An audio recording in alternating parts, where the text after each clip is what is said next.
একটু প্রকৃত চিত্রগুলো তুলে ধরার চেষ্টা করি, এবং এটা কিন্তু আমরা করি না তা না, কিন্তু কিছু কিছু ক্ষেত্রে তথ্যগত কিছু বিভ্রান্তি আমাদের মধ্যে থাকে।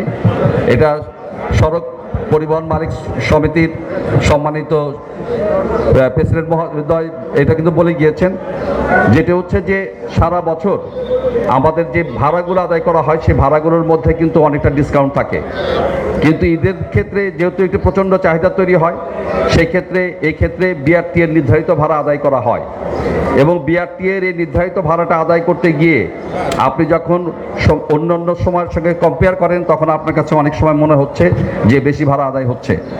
মন্ত্রণালয়ে আমাদেরকে মিটিং হয়েছে, সেই মিটিংয়ে আমাদেরকে সুস্পষ্টভাবে বলা হয়েছে যে বিআরটি এর চার মহোদয় আমাদেরকে স্পষ্টভাবে বলেছে যদি এই জাতীয় কর্মকাণ্ড করা হয় তাহলে রুট পারমিট পর্যন্ত বাতিল হতে পারে।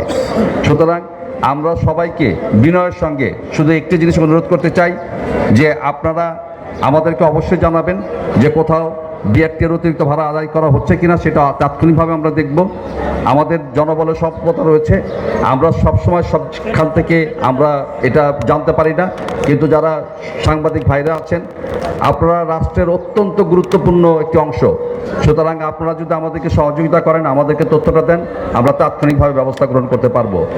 এবং আর একটি বিষয়, আমরা বিভিন্ন ওয়ার্কশপগুলোতে অভিযান চালাচ্ছি, আমরা বারবার বলছি যে যেই গাড়িগুলো আমাদের স্বল্প পাল্লায় চলে সেখানে চাহিদা তৈরি হলেও আমরা কোনো অবস্থাতেই এই গাড়িগুলো যেন দূরপাল্লায় না যায়।